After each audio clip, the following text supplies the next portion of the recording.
Salam sejahtera buat kita semua. Senang sekali kita bisa bertemu kembali dalam program Renungan Harian GKP Halim Perdanakusuma. Sebelum kita membaca Alkitab dan merenungkannya, mari kita berdoa. Allah Bapa di sorga, kami mengucap syukur kepadamu. Tuhan begitu baik dan menuntun kami setiap saat. Hari ini kami hendak memulai aktivitas dengan memohon rahmat kasih sayang-Mu untuk melindungi dan menolong kami dengan firman Tuhan yang sebentar kami hendak baca, lalu menjadi kekuatan bagi kami dalam menjalani seluruh aktivitas kami sepanjang hari ini. Berfirmanlah ya Roh Kudus, karena kami sedia mendengarkan firman-Mu. Ampuni salah dan dosa kami, di dalam nama Tuhan Yesus Kristus firman yang hidup kami berdoa. Amin. Saudara-saudara, pembacaan Alkitab kita hari ini yaitu di Filipi pasalnya yang pertama ayat 3 hingga ayat 6. Firman Tuhan demikian.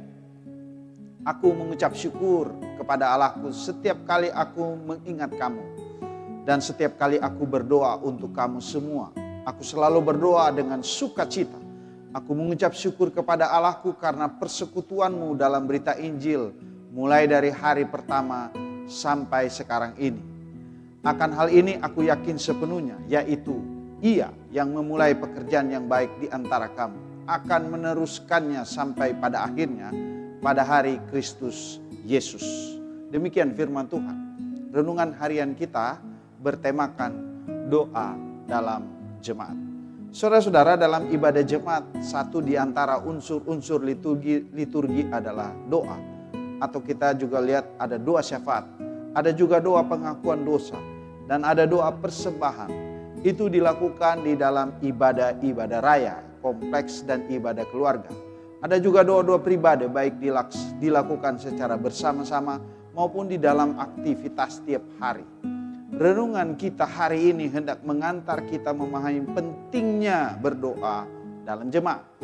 Khusus dalam Alkitab Filipi pasal 1 ayat 3 hingga 6. Rasul Paulus memberi contoh kepada jemaat bagaimana berdoa untuk jemaat, isi dan tujuan doa buat jemaat. Karena itu mengajak kita untuk merenungkan beberapa hal. Pertama, sikap hati berdoa untuk bersyukur kepada Tuhan. Rasul Paulus dalam tulisannya kepada jemaat di Filipi mengungkapkan rasa syukurnya kepada Allah setiap kali mengingat mereka. Mau mengajarkan kita pentingnya bersyukur atas hubungan kita dengan sesama di dalam jemaat. Setiap hubungan yang baik adalah anugerah dari Allah dan itu patut disyukuri. Yang kedua, konsistensi dalam doa. Rasul Paulus juga menegaskan bahwa setiap kali ia berdoa untuk jemaat di Filipi, ia melakukannya dengan sukacita, menunjukkan konsistensi dan kegembiraan dalam berdoa bagi sesama. Kita juga diajarkan untuk secara konsisten mengangkat doa-doa bagi saudara-saudara seiman kita dengan penuh sukacita dan harapan. Yang ketiga, persekutuan dalam Injil. Rasul Paulus bersyukur atas persekutuan jemaat di Filipi dalam pelayanan Injil. Ini menyoroti pentingnya persekutuan Kristen dalam memajukan kerajaan Allah di bumi. Doa-doa kita juga harus mencakup permohonan untuk pertumbuhan dan keberlanjutan persekutuan dalam pelayanan dan misi bersama. Memberitakan kabar baik dan melalui doa kita memohon pertolongannya. Lalu yang keempat, saudara-saudara, keyakinan akan pekerjaan Tuhan. Rasul Paulus menyatakan keyakinannya bahwa Allah yang memulai pekerjaan baik di antara jemaat Filipi akan menyelesaikannya sampai pada akhirnya. Mau mengajarkan kita untuk memiliki keyakinan yang kokoh bahwa Allah akan memelihara dan memampukan jemaat untuk terus berkembang dan bertumbuh dalam iman dan pelayanan sampai pada kedatangan Kristus pada akhirnya. Doa dalam jemaat penting sekali, menggambarkan hubungan spesifik manusia dengan Sang Pencipta, dan doa yang berisi syukur, ungkapan hati penuh sukacita dan permohonan pertolongan agar berita Injil terus tersebar ke seluruh dunia. NKB 140, bila ku berdoa.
Kami mengucap syukur kepadamu ya Tuhan, karena besar kasih setiamu, sehingga menuntun kami untuk hidup terus di dalam keyakinan kepada kerja kuasa Allah yang terus menuntun dan membimbing setiap umatnya.